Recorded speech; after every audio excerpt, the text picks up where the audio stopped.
Bom, eu recebo aqui no nosso estúdio da Rádio A Hora o Ione Zagonel, ele é o presidente da Associação Comercial e Industrial de Lajeado, a ACIL, que anunciou ali que nesse primeiro momento, né, permanece na sua atual sede, na Silva Jardim, área central de Lajeado, ponto tradicional, histórico ali da associação, com outras empresas, algumas que deixaram, né, esse contorno ali da cidade, foram para outros espaços, mas a decisão estratégica da CIL é de permanecer por ali neste momento. Por isso a gente recebe aqui o presidente, até para ver de que forma eles pensaram essa retomada.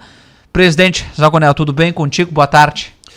Boa tarde, Pedercini. Boa tarde aos ouvintes do Grupo A Hora. Prazer estar aqui. Nós que agradecemos. Sei que o dia aí, a agenda é apertada, né? Que bom que tu conseguiu uns minutinos para nos atender aí. O dia foi um pouco corrido hoje, Sim. mas e ainda segue, né? E ainda segue. É só mais uma parte, né, da Isso agenda. aí. Bom, até para a gente avançar rápido, de que forma vocês analisaram essa situação desde as enchentes do ano passado, essa mais forte de maio e até por um contexto de outras empresas e entidades, associações optarem pela troca de local? A CIL permanece ali, até pela estrutura que construiu, que tem ali à disposição, que é grande, né? Isso. O debate ele tem sido amplo, né? Não só internamente, mas também por parte dos associados e da comunidade. Nós fizemos uma reunião, reunimos o conselho da entidade, então, e levamos esse assunto então para uma decisão. E aí o conselho entendeu, né, a gente construiu o consenso de permanecer no local, né, recuperar a nossa estrutura, sem deixar de olhar outras possibilidades aí para o médio e longo prazo, né? Então, o que a gente entende, analisando as viabilidades, as possibilidades que temos, né, voltar como a melhor opção para este momento. Então, recuperar a estrutura, recuperar grande parte de nossos equipamentos imobiliários perdidos, né, que esses, independe de localização, sim. Eles podem ser aproveitados e, vamos dizer assim, recuperar a nossa capacidade de fazer eventos, de receber os associados e atender bem a comunidade na nossa sede. Pois é, da estrutura que tem ali, até para quem não conhece, a gente tem uma parte administrativa, tem o salão de eventos. O que teve de prejuízo? Vocês já conseguiram mensurar isso e o que está à disposição já? Ainda não tem tudo fechado, tá? Mas está se trabalhando, né? Até para entender, para o ouvinte entender. A estrutura da CIL é um prédio bem grande, né? A CIL tem quase 1.000 metros quadrados de construção, então é uma obra realmente grande, né? É um prédio antigo, nesse endereço a CIL está desde 1951, né? E depois do impacto da cheia de setembro, a gente fez uma operação de recuperação e de certo modo, uma adaptação da estrutura já com um olhar para essa eventualidade. Então, com o evento agora de maio, né, o que se verificou? Que aquelas ações que a gente fez buscando se adequar à eventualidade das cheias foram acertadas, né? Ou seja, a gente não duplicou esses prejuízos, né? Os investimentos que foram feitos pensando na adequação da estrutura, eles se mostraram acertados, né? E só que, obviamente, a amplitude do evento de maio foi muito maior, atingindo inclusive os 2 pavimentos, né, do prédio. Então, o que a gente fechou agora é de recuperar a estrutura de uma maneira muito mais, vamos dizer assim, mais austera, né? E adequando à medida do possível a uma eventualidade de cheia. Obviamente nem tudo é possível fazer, né? Mas porque tem itens que alguns itens preparados para uma eventualidade de cheia custam tão caro que não se justificam. Mas outros permitem a adaptação, né? Mobiliários com peças mais soltas, equipamentos que possam ser transportados, enfim. E algumas estruturas que permitam, inclusive, a ação da água sem sofrer maiores danos. Os trabalhos internos, eles, dentro de uma acomodação, eles já estão funcionando depois, né? Sim, a nossa equipe já conseguiu retomar as atividades, né? A gente está com parte, então, da estrutura já em condições de uso, né? E outras ainda carecem de algum investimento e de algum trabalho especificamente, né? Alguns itens a gente deixou havia deixado em espera até pela decisão que precisava ser tomada, claro, né? A partir do momento que foi tomada a decisão, agora a gente segue com as atividades para viabilizar o uso, especialmente no nosso salão de eventos, o mais breve possível. Esse tem uma previsão? Esse ainda deve requerer algo requerer algo em torno aí de entre 60 e 90 dias para o retorno. Está à disposição. Isso. Dentro desse cenário, né, a permanência de vocês ali, ela acaba mantendo um aspecto histórico, cultural desse ponto de Lajeado, que tem outras entidades, Sebrae, Sesc ali, que algumas optaram por procurar outros lugares, mas é um espaço valorizado, estratégico de Lajeado, de fácil localização, né? Isso pesou nessa decisão preliminar de vocês? Pesou sim, né? O fato da sede ser própria, em primeiro lugar, né? É uma sede própria, histórica, ela é uma referência, né? Ela tem um significado como um marco para a entidade, para os associados, para a comunidade propriamente, e também é uma sinalização para a própria cidade, né? Nós entendemos que no primeiro momento, obviamente, a gente tem muitos espaços vazios nessa região, né? Mas os principais pontos de atração, né, dessa área, eles continuam aqui. Então, nós temos aí prefeitura que segue com as suas atividades, as duas escolas aqui do centro continuam, né? O Colégio Madre Bárbara, o Colégio Alberto Torres continuam com as suas operações, INSS segue lá na sua operação, e o principal ponto de atração de pessoas para o centro da cidade, que é o Hospital Bruno Bor, né, que é a grande referência. Então, a razão das pessoas virem ao centro, elas continuam existindo. Obviamente que no primeiro momento quem podia escolher um local seguro fez isso, e é perfeitamente compreensível. Ao passo que aqueles que possuíam seus imóveis próprios, né, muitos deles permaneceram. Sim. Né? E então a médio e longo prazo deve haver um certo retorno das pessoas ao local e obviamente de muitos comércios e serviços que deixaram eventualmente. Você disse que essa decisão ela é imediata, né, para o curto espaço de tempo. Para num futuro mais amplo, assim, se pensa em que saídas ali para mitigar efeitos de enchente, ou daqui a pouco se pensa de uma forma mais confortável, uma outra alternativa de espaço aí para um projeto mais longo? Nada está descartado, né? O que ficou consensado, inclusive, é que a gente vai rever essa decisão com alguma frequência, né? E refinar os planos das possibilidades de uma eventual mudança, inclusive. Né? Então, o assunto não é fechado, a gente fica ali.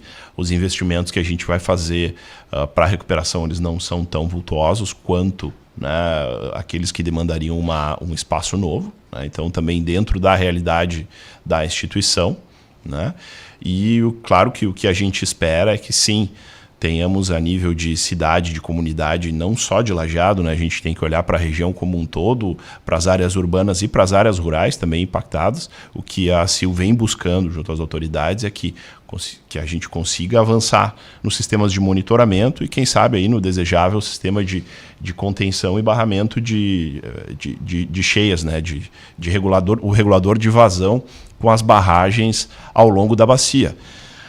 Uma conquista, uma primeira conquista, vamos dizer assim, é que esse ficou como um tema prioritário na oficina de trabalho do Comitê da Bacia do Taquariantas, né? O evento que aconteceu há 2 semanas em Caxias, e emplacou esse tema como aqui a comunidade local, as entidades lutavam por isso e de fato se conseguiu, né? Por força da mobilização regional. Ok. Dentro desse cenário também, como é que vocês observam a organização para o evento do final do ano, né? Expo Vale mais Construmóvel. É claro, uma decisão importante que vocês mantêm também a realização desta programação lá para a reta final do ano. E como é que estão os movimentos para isso?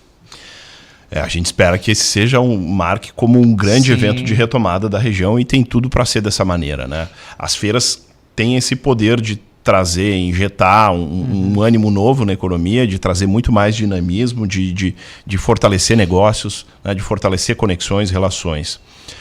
Obviamente que os desafios são enormes, né? A gente tem ainda o Parque do Imigrante sendo utilizado como moradia temporária, abrigo, né? De acordo com... A gente teve, inclusive, essa semana uma reunião na prefeitura, de acordo com o prefeito, é algo que deve estar regularizado até o mês de agosto, né? Que é a relocação dessas pessoas para um lugar para que as obras sigam e elas estejam melhor acomodadas em outro espaço. Isso. O plano do município é esse, né? Que consiga realmente realocar as pessoas no local com melhores condições, né, e que permita aí fazer as adequações que o parque precisa também para a feira, né? Esse uso super intenso aí também causa algumas demandas, surgem algumas demandas natural, de melhoria, e o principal é a obra que precisa acontecer entre os pavilhões 2 e 3, né, a união dos dois pavilhões. Obra essa que foi licitada já, está aí em fase de homologação de propostas, né, homologação de vencedores, para que ela aconteça. Então essa é a principal obra e a principal demanda, vamos dizer assim, a que mais requer tempo para viabilizar o parque para a feira. Que é a junção ali dos dois pavilhões. Mas é até mesmo um desafio, né? Porque a gente trata ali de 5 meses ou até um pouco menos que isso, né? Para que todos esses trabalhos estejam concluídos, né? O prazo é bastante desafiador. É apertado, né? O município está comprometido com isso, esperamos que a gente acredita que dê em conta. Sim, mas é a expectativa desse evento que seja um marco, né? Uma retomada pela magnitude que ele tem, até mesmo pelos esforços que estão sendo feitos, né, para que ele ocorra, né? A nossa, com alegria que a gente sabe que a maioria dos expositores ficaram, né, novos patrocinadores se juntaram à feira, mesmo no pós-catástrofe, né? Então há sim uma grande aposta de que tenhamos eventos de sucesso e que quem for para a feira, realmente saia realizado, tanto expondo quanto visitando. A gente falou aqui na parte mais de infraestrutura, né, mas a questão de comercialização e organização interna ali também já pleno. Sim, essa atividade não parou, né? Sim, que bom. A feira, nesse período, né, em ano de feira, ele sempre exige muito da equipe da CIL, né, e isso não parou.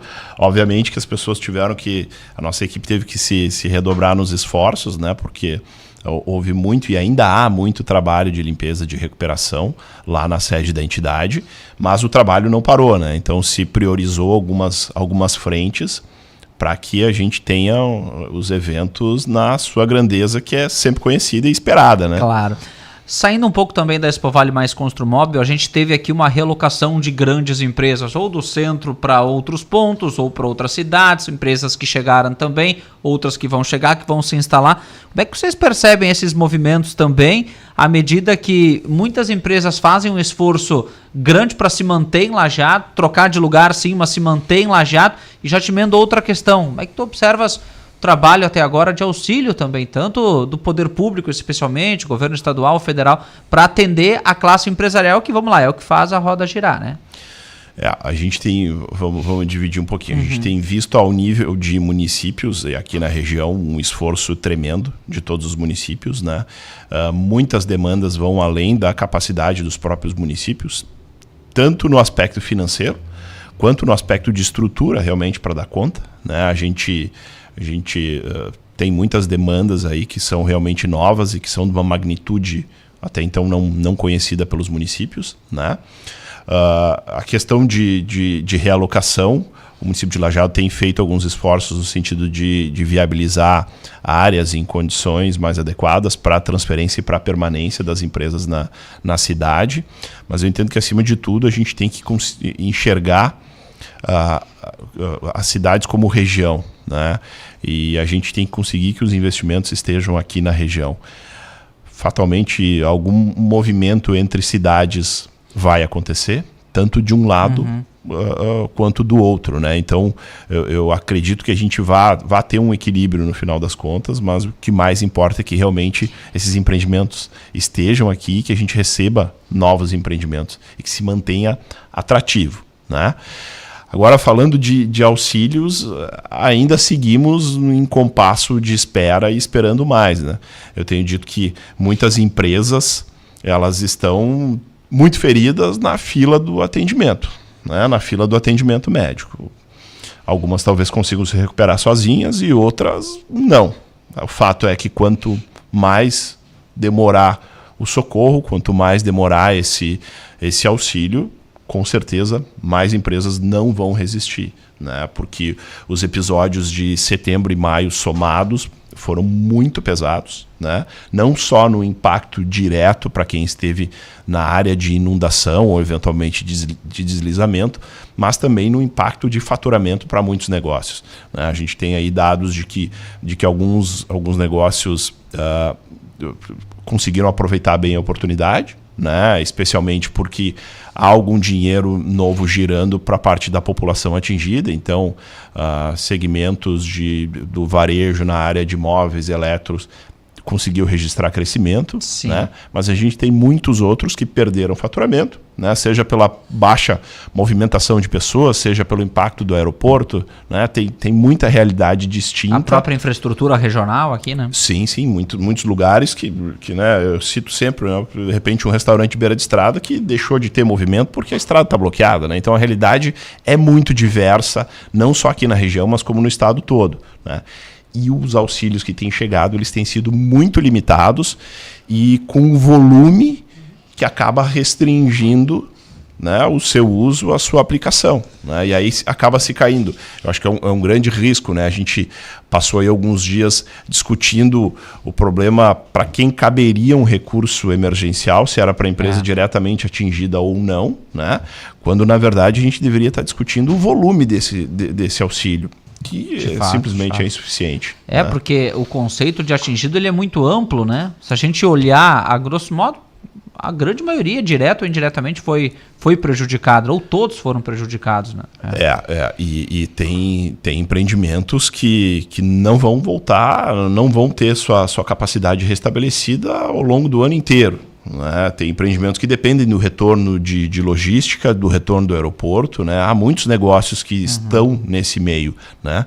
A gente lembra sempre do segmento de turismo, né? De hospedagem e turismo. Claro. Mas vai além, né? A gente tem casos, por exemplo, de empresas aqui da região, né, que trabalham com consultoria e estão nesse momento extremamente prejudicados porque precisam do atendimento presencial a nível de Brasil, né? E aí, com a oferta de voos hoje pela restrição do aeroporto Salgado Filho, com a oferta extremamente reduzida, restrita, né?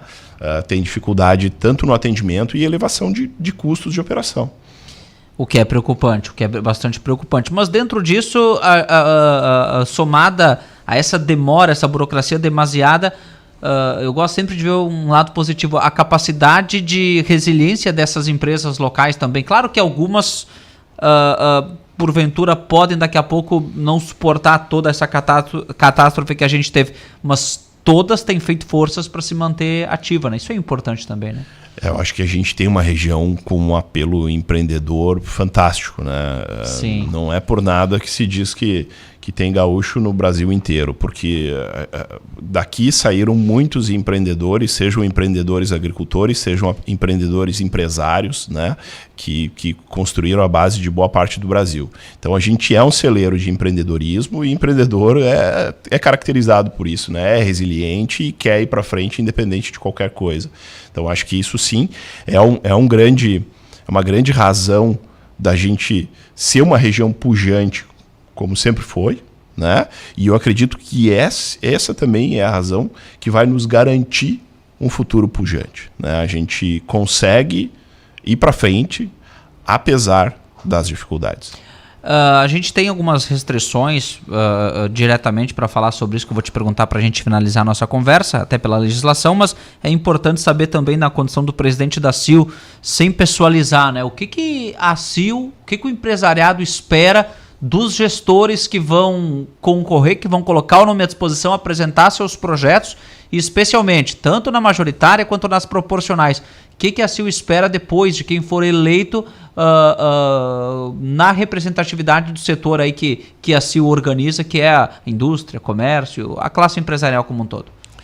Bom, antes de qualquer coisa, a gente preza por um governo eficiente. Eu acho que isso é o que todos querem. A gente precisa aprender a fazer mais com menos. Essa é uma realidade que o setor privado vive diariamente, né?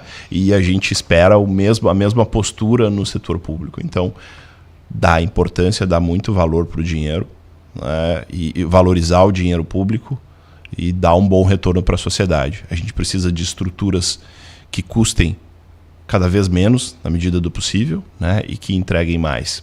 E a gente tem que focar nas essências, né, conseguir reduzir carga tributária, né, e favorecer, dinamizar a economia. Reduzir amarras, facilitar o que for possível e deixar bem claro que só há desenvolvimento social com desenvolvimento econômico, com desenvolvimento das empresas. Senão não tem outro jeito, né? Não tem outro jeito. Eu acho que a gente não pode ficar discutindo o básico. Ah, ok. Bom, quero te agradecer pela atenção, comemorar que a CIL permanece num primeiro momento já com as suas atividades sendo retomadas, que também já tem o seu plano estratégico bem sucedido, a organização interna também, que já pensa na Expovale e Construmóvel agora do segundo semestre, que está atenta a todo esse cenário macroeconômico, político, por que não também. Então, desejar um bom trabalho e microfone sempre aberto para ti, viu, presidente?